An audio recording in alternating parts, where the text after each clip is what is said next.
경쾌한 제목을 뽑았습니다. 배우자로 어떤 사람이 좋은가, 이거에 대해서 여러분들하고 그 이야기를 나누고 싶습니다. 자, 이게 이 사람들이 그 3대 복은 다름이 아니라 좋은 부모를 만나는 거, 그리고 근사한 배우자를 만나는 거, 그리고 그 좋은 자식을 두는 거, 이것이 인간사에서 가장 중요한 3대 복이라고 해요. 자, 그런데 우리가 좋은 부모를 만나는 것은 우리의 그 자유의지와는 전혀 관계가 없죠. 그냥 그건 운명적으로 이제 그 자기 복 여하에 달렸죠. 자기 복이 많으면은 좋은 부모를 만날 거고, 복이 없으면은 조금 어려운 부모를 만날 텐데, 이제 자기 뜻대로 할 수 있는 이 3대 복 중에서 유일한 게 근사한 배우자를 만나는 거예요. 근사한 배우자. 자, 그래서 우리가 한 평생을 그런 대로 무난하게 살려면은 좋은 사람을 만나야 되는데, 이게 어떻게 해야 되는 자예요. 이 좋은 배우자라는 대상은 자기와 함께 하는, 평생을 함께 해야 할, 가장 긴 시간을 함께 하는 대상이거든요. 이제 많은 여성들이 남편하고 연애를 하다가 결혼을 하고 애를 낳으면은 남편은 뒷전이고 애에게 엎어지는 경우들이 많아요. 모성애 때문인지.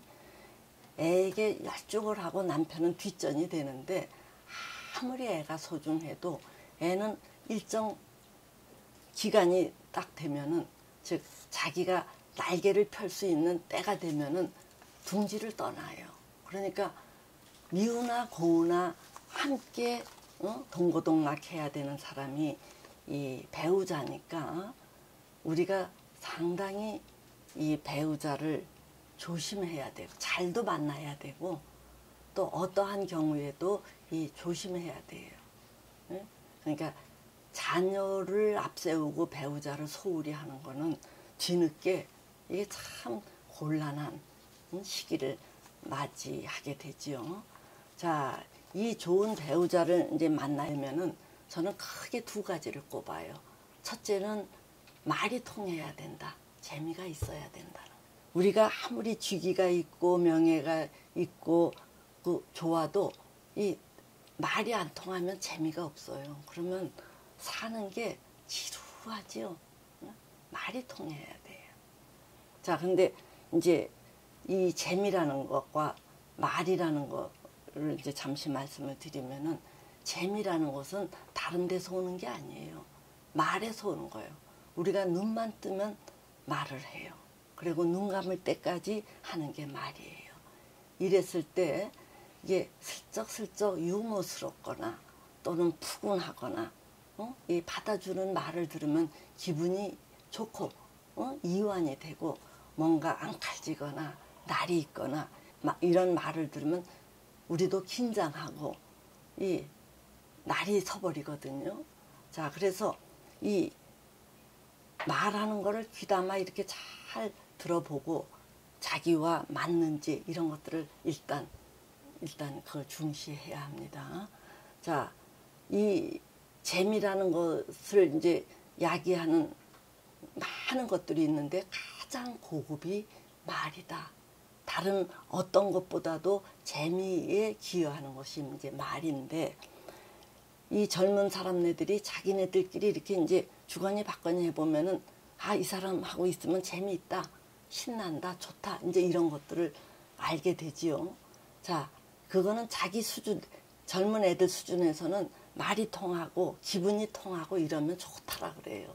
자, 그런데 그것 못지않게 또 중요한 게 사람의 깊이, 됨됨이, 이제 이런 것들인데, 그 중에서도 가장 중요한 게 책임감이에요. 책임감. 자, 남자들의 책임감이라는 것은 끝까지 이 가정을 잘 지켜낼 수 있는 역량이 있는가. 여자에게 책임감은 남편이 어렵더라도 함부로 탈선하거나 날아가지 않고 그 감내할 수 있느냐. 그래서 남자의 책임감, 여자의 책임감.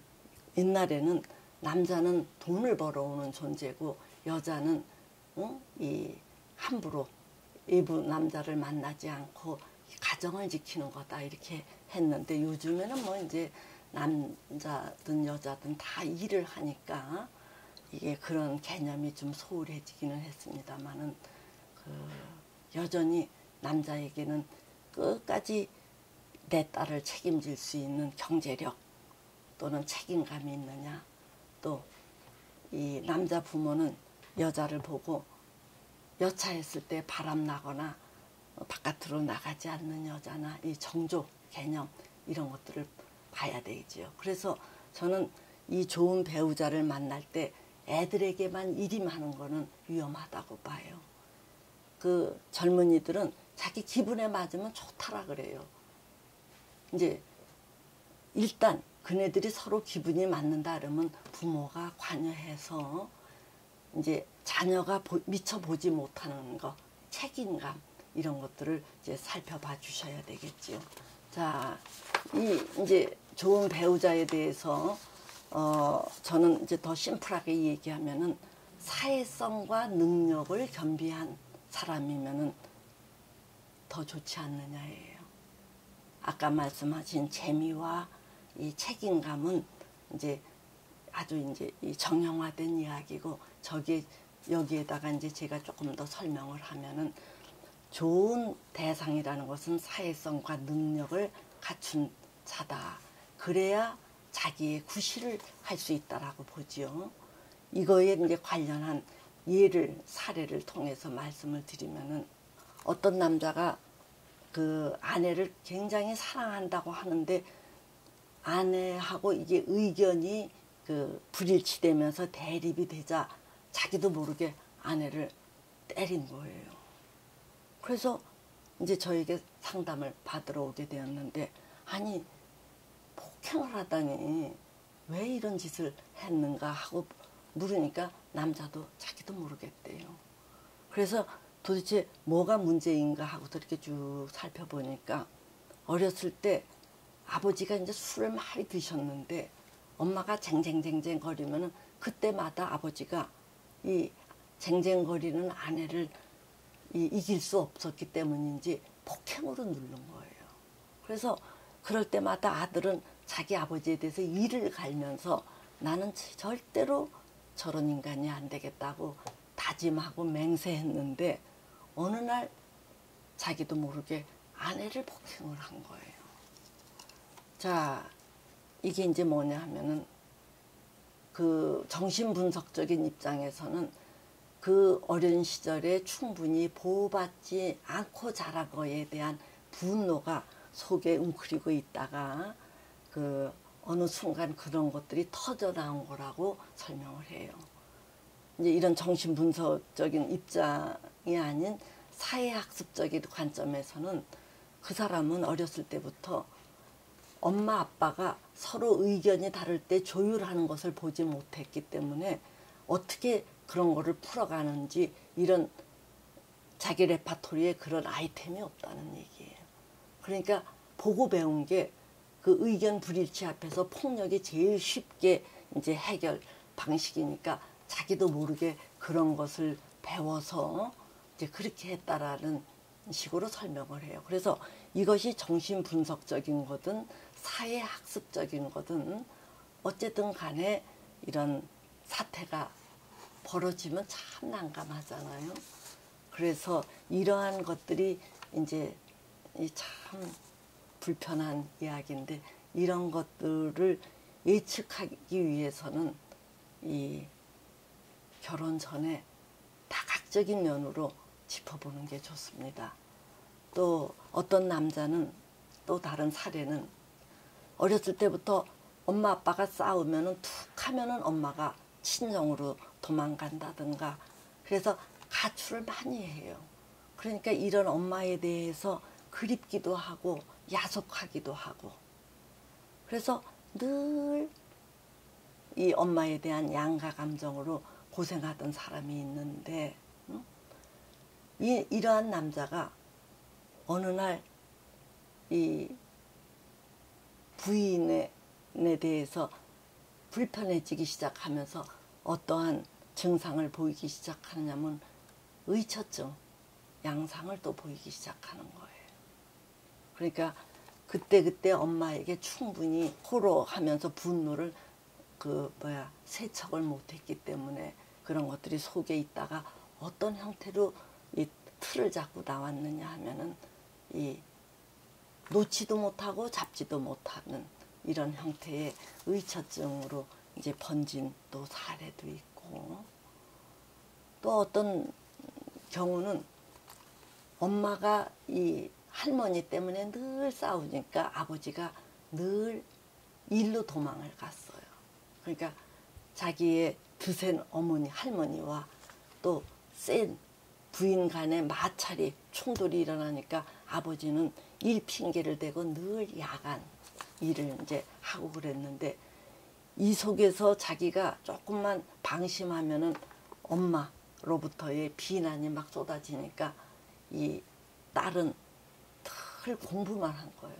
그래도 이 공부, 책상에 앉아서 공부를 한다 그러면은 엄마가 이 잔소리를 이제 덜 쏟아부으니까, 자, 이렇게 해서 취약하게 자랐던 부인이 있는데, 이 사람이 이제 결혼을 하면서 아기를 낳게 되었는데, 그 임신하고 또 애 출산하고 그 긴 기간 동안 그 이제 부부 관계를 못 했는데, 어떻게 하다가 남편이 친구들하고 출장을 가서 그 업소회를 한번 갔다가 이제 성병을 옮겨왔어요.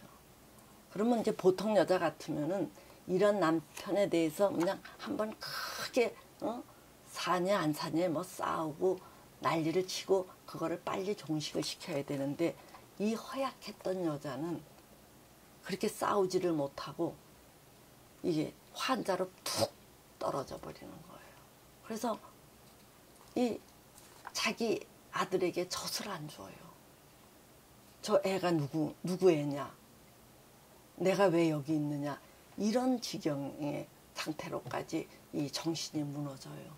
그러니까 시어머니가, 며느리가 이제 그 지경에, 자기 아들의 실수로 그 지경이 되니까 시어머니가 와서 도우면서 이 며느리의 그 무너진 거를 복구시키려고 출애를 먹이는 그러한 이제 경우도 있고 그래요. 그래서 우리가 이 배우자를 고른다라고 할 때에는 저 속에 그 어떤 에고 스트렝스, 이런 거를 얼마만큼 가졌느냐, 이런 것도 잘 살펴봐야 됩니다. 그래서 저는 그 사람들에게 이제 그 얘기를 하기를, 자, 좋은 배우자를 만나는 조건으로 제일 쉽게는 부모, 형제와 관계가 좋은 사람을 가급적 찾아라.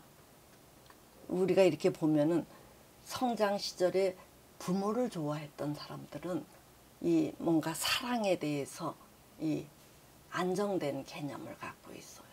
그래서 이 훗날 뭔가 불협화음이 있을 때 그렇게 모질게 처신을 하지 않고, 그 부모님을 좋아했던 사람들은 그거를 아무래도 유순하게 처리하는 면이 있다. 이렇게 홀로 자란 사람보다는 형제들이 있어서 한정된 자원을 놓고 서로 씨름하고 양보하고 각축전을 벌이던 사람, 즉 여기에서 한정된 자원이라는 것은 부모님을 얘기하는 거거든요. 부모님의 관심, 애정, 사랑, 이런 건데, 그 부모에게서 이제 이 언제든지 홀로 독점을 받았던 사람은 그 양보하는 거가 어떤 건지 몰라요. 자, 그런데 동생에게 이제 서로 경쟁하면서 또 양보도 하고 또 타협도 하고 뭐 이랬던 사람네들은 이 사람하고의 이 밀당, 이런 것들을 무난하게 하는 거예요. 한 가지 또 더 욕심을 낸다면은 동성 친구들을 두루두루 많이 둔 사람들이 좋아요. 동성하고 못 어울리는 사람은 이성하고 자꾸 놀려고 해요. 이성하고의 관계는 뭔가 그 이성이기 때문에 음양상 서로 그냥 땡기는 게 있거든요. 그래서 쉽게 가까워지지요. 자, 그런데 동성 간에는 서로 양보 이런 게 없잖아요. 자기가 한 만큼 인정을 받아요. 그래서 이 동성 친구들을 두루두루 둔 사람들이 괜찮다는 얘기예요. 그래서 이제 다시 정리해 말씀을 드리면은 인간관계에서 자기 또래끼리는 재미를 이제 잘 보고 말이 통하느냐, 어른들은 그 사람의 책임감 이런 것들을 잘 보는데 우리가 어쨌든 살아가는데 중요한 것은 능력과 사회성을 겸비해야 되거든요. 이제 능력과 사회성을 겸비하는데 그런 것들은 뭐랄까, 일단 부모님과의 관계가 좋았던 사람, 또 형제가 관계에 우애가 있었던 사람, 또 동료 친구가 많았던 사람네들은 알게 모르게 사회성이 상당히 겸비가 돼 있어요. 그런데 이제 이런 사회성 없이 그 능력만 출중할 경우에는 살면서 뭔가 어려움에 봉착했다는 얘기예요. 그 이야기는 오늘날 많은 부모들이 자녀의 사회성에 대해서는 무신경하고 오로지 공부 잘해서 좋은 대학 가고 좋은 데 직장 가지면은 그거를 아주 선호하는데 그런 경우에는 능력만 키워준 거거든요. 그래서 뭐 그런 능력뿐만 아니라 아까 말했던 그런 인간관계 이런 것들을 잘 살펴보시고 그 배우자를 만나면은 큰 그 착오는 없을 거라고 믿습니다. 자, 오늘은 여기까지 말씀드리겠습니다.